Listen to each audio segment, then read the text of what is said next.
So I'm joined here today with Julia Keane and Mike Ryan, two young people living in Poland, doing interesting things with Irish connections to boot. So welcome. How are you today, guys?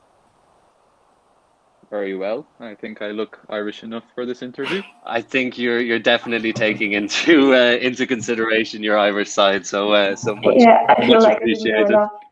I feel like I didn't do enough. I don't deserve to be in this meeting today.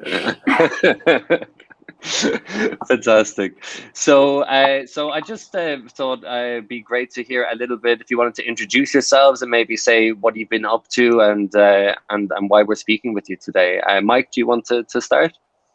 Sure. So I'm joining you from this online call from the north of Poland. I live in Sopot.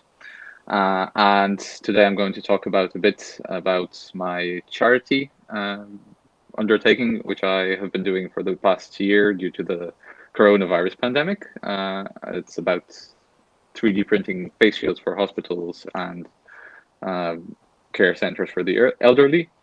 Um, and I suppose I will also talk a bit about the beds that FISP bought for one of the hospitals in Gdynia here. Oh, fantastic. So that's the St. Patrick's Day Foundation based here in Warsaw. Exactly. Okay. And Julia? Yeah, I'm Jenny from Warsaw, and I'm a climate activist. I'm an activist for Fridays for Future Poland, and I'll be telling you a bit about my movement and how climate activism looks like and what you can do for the planet yourself. Fantastic. Okay, and that's really two very different things, but super interesting. So, how did you get into this, Julia? Do you want to start with how you got started in the climate activism? Starting with climate activism is never a very pleasant experience because it follows, in my case, it followed a long period of gaining knowledge about what's actually happening to the planet. So it started from simply following vegan accounts on Instagram, and then I was just starting to dig deeper and deeper, and I was finding more information and finding out about what was actually connected with the climate crisis and how little time we had. And I actually decided to join the most active climate movement in my city, because I felt really bad with that I couldn't do anything about it, and because of all that anxiety and fear, I would say I just joined a movement which would make me feel that I have at least a small impact on what's happening around me. So I believe it's not a very positive motivation, but where I am here, I'm really happy with what I'm doing, and this allowed me to gain many positive experiences. Okay, that's amazing. That's really interesting. And who's got the dogs? Sorry, that's my Two dog. cats. That's okay. Two cats.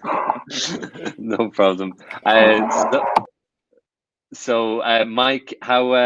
Yeah. So you said you were involved in printing 3D face masks. Do you have some experience with 3D printing or? Yes, I gained a lot of experience with 3D printing because I'm really interested in technology. And 3D printing was always something that seemed, well, pretty cool and also pretty useful to me. I've used 3D printing in the phase of prototyping a medical device I invented, which I'm now patenting. Wow. When the pandemic broke out, I kind of thought if there's any good way to use 3D printers to help, because I kind of felt the need to do something. Well, if I'm going to be locked down for the next unknown amount of time, which is probably going to be pretty long, uh, why not do something useful? Why not help and gain some experience? Because it's always experience, and you feel good when you do it. That's for sure.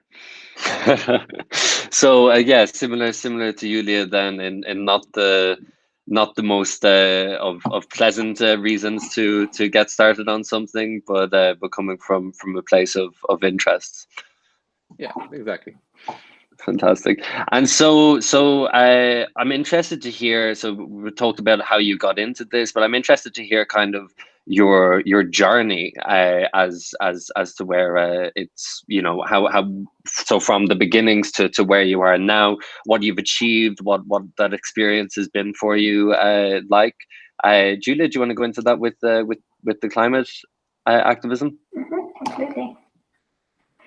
So in the beginning it was hard because I wasn't used to meeting so many people and being doing tasks that I had never done before, because climate activism involves a great deal of organizing skills, or no, maybe not skills, but having to deal with organizing and logistics and media work and a lot of creativity and the ability to speak up and express ideas, because as in teamwork, every voice matters and is very important to form part of a group. So I had to learn many skills and overcome, I believe, many fears which I had been dealing with as a small child. Well, maybe not that small, but almost 2 years ago. And so I actually started being more involved over the pandemic, because then I just suddenly figured that there was so little I could do, and why not being more involved in the movement that I'm trying to form, which is the climate strike. And well, in terms of the skills that I gained, I have become much better at making contacts, and I have developed in the sphere of media work. I have learned to write media text and articles and give interviews and talk in front of the camera. And apart from journalistic skills, is to enable me to gain more confidence and then believe that whatever I feel that I need to do and have to do, just get things done and have my opinion heard. And this is basically where I am now. So I've really gained a lot over the last year and a half. Amazing, amazing. And you mentioned journalistic skills. So have you been doing have you been like kind of on television or writing articles for this way? Yes, I've done all that. And I think what's most amazing is that none of us has experience, and the actual process of getting experience just through getting things done. We haven't finished any colleges. We don't have any professional education, but we just do things that are necessary to form a message and to to get our message out there to make people see it. And so I believe this is just the most effective way of gaining experience, which has saved me a lot of money and time and given me the practical skills that I need. Okay, that's amazing. And Mike, your journey. What about the skills that you've gained in your experience as well? So the whole 3D printing thing started out pretty small, because the first thing I did was call up two of my friends who I know have 3D printers because of me. Well, we started 3D printing face shields for hospitals on those on the three 3D printers we had. And then we started thinking if there was any way to ramp up our production to make it more efficient, to make more face shields for more hospitals, and so on. So in order to scale up, we had to find someone who would buy printers for us and materials used for making the face shields. So we reached out to FISP, and FISP was kind enough to donate 6 printers for our cause, which we are very thankful for, because they have made a lot of face shields. The total we are at now is 25,000, as far as I remember. Wow. So yeah, it is really a lot. So FISP bought printers, and they also got us 3D printing filament, which is the material that's used for making these face shields.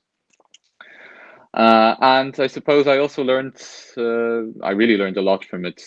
As Julia was saying, it's you can really gain a lot of experience from doing this. So one of the biggest problems we had was finding a place for all these printers. Because one printer is fine, you can put it in your closet or something. But when you have 9 printers, and in the end we ended up having 38 in total, it takes up a lot of space, it smells, and it's messy. So we had to find a place where we could put all this, put our print farm basically. So we reached out to the city, and the city was kind enough to give us a special building just for our 3D printing purposes. So I reached out to the city. I kind of learned how to cooperate with the city's officials, learned how the procedure goes. Everybody was very, very helpful. And I suppose doing this in Sopot, which is a very small city, is much easier than doing it in Warsaw, for sure. And yeah, that was one of the things. But also talking to companies and sponsors, because without all their support, this would not have been possible in any way. And we also came up with the idea of creating a crowdfunding campaign, which I ran. And we managed to collect over 45,000 zlotys, as far as I remember correctly, just for materials and more 3D printers. So also the finance point of kind of financial angle of things is also very important, and learning how to deal with expenses, deal with companies, deal with people who want to help, deal with volunteers who are assembling these face shields, because they do not come off ready to use off the printer. They still need to be screwed together. It's really, really a very, very wide spectrum of experiences you can gain. Yeah, that's amazing. So it's interesting because it sounds like you're both addressing a problem respectively, like the climate crisis or the coronavirus pandemic that we're having now. I'm curious. Maybe a bit of a loaded question, but Julia, I'm imagining that that kind of the organizations that you're getting in touch with and the people you're getting in touch with aren't as cooperative maybe as some of the great help that the Mike has had in helping his. What would you say to that? Well, I say it's not true. Well, no? Okay. Yeah, it's not true, because the climate strike actually gained a lot of support and a lot of praise over 2 years ago when we started, and everyone just saw that the cause is very, very noble and very, very necessary, and so they really want to help in any way they can, and very rarely are we declined by anyone. Our help is only really declined. Help is only really declined when we reach out to the governing politicians if we ever want to make any cooperation and actions together. And so, well, now recently I've been calling journalists because we're actually planning a small action in a week's time. And whenever I introduce myself, I say that I'm Julia Keen from Młodzieżowy Strajk Klimatyczny. They instantly want to talk to me, and whatever I ask them, they just do it. They write an article or they invite me for an interview. We get a lot of funding, and actually we have people emailing us saying that, for example, their charity organization has had to finish existing for some reason, and they want to donate any funds that they have left over to to our movement. So people actually not only do they want to help, but also reach out to help by themselves. So in terms of that, we're very lucky, because I believe we're a very popular movement, and this helps a lot, because I'd even say we're sort of a known brand, and people see that what we're doing is necessary and effective, and they just want to contribute because they want to have a touch and have a say in the climate action. That's amazing. I'm really delighted to be proved wrong on that point. And just kind of, we're getting to the end of our time here, but both of you are really doing, really achieving and really getting out there and kind of addressing issues that are important to you. What would you say to other young people, other young Irish Polish people, but also just other young people in Poland and back home in Ireland who might be wanting to start working on something that's passionate to them? Would you have any advice or learnings?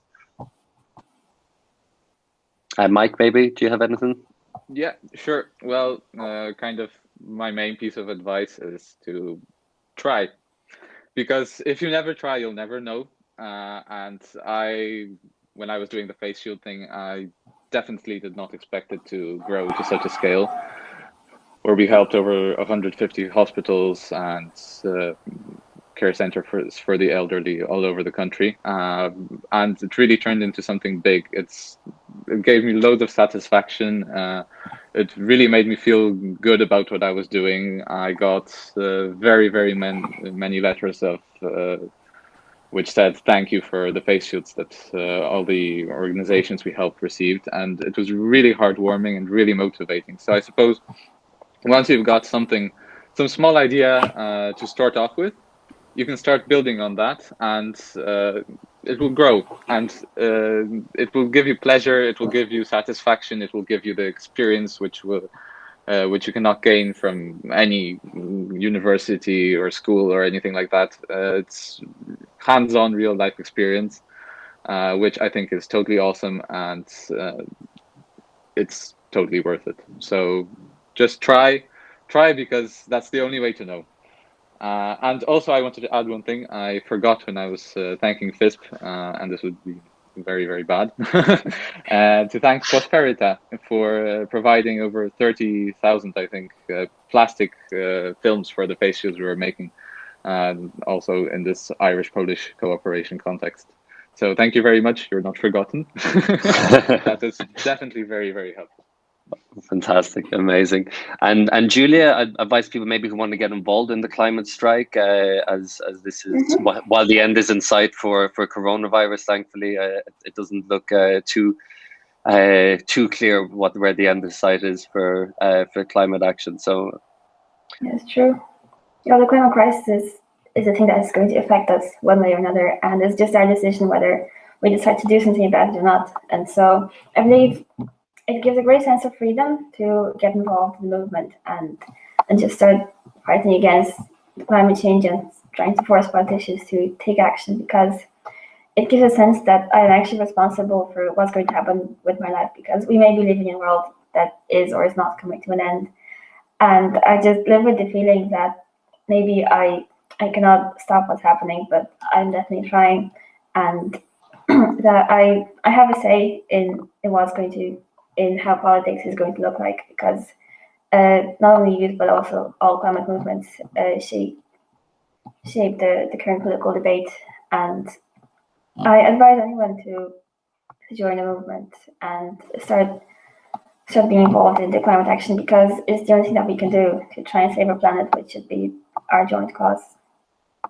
Okay, fantastic. We'll put a link in below here, so if anyone wants to get involved with the organizations you're involved with in Poland, then they can do. And is there anywhere anything you'd like to plug, Mike? Anywhere we can support you or find out more about anything else that you're doing? Sure. I'll give you a link to our Facebook page, where we have everything pretty much extensively covered about what we're doing. We are actually wrapping up our 3D printing because, thankfully, for the first time in a very, very long time, we haven't received any orders for face shields, any requests. And there was this one lady which coordinated the entire Dolnośląskie Voivodeship, which had very, very bad coronavirus numbers, ratings, whatever. And she kept calling us and it was like, oh yes, we really need face shields. Oh yes, oh please, please, please help us. And then one day I got a phone call saying, that's it, we're done, we have enough. Fantastic. So that was really, really an awesome feeling, because I must say, printing the face shields, running the entire thing was very, very tiring, but very, very rewarding as well, because as I said, it really gives you the feeling that you're doing something about what's going on around you, and that it has an impact on the real world. Amazing. Well, thanks so much for taking the time to speak with us here today as part of the V-Raid. And yeah, hopefully next year we'll see each other in person. So Lá Féile Pádraig Díobh, and thanks very much. Bye. Bye. Happy St. Patrick's Day.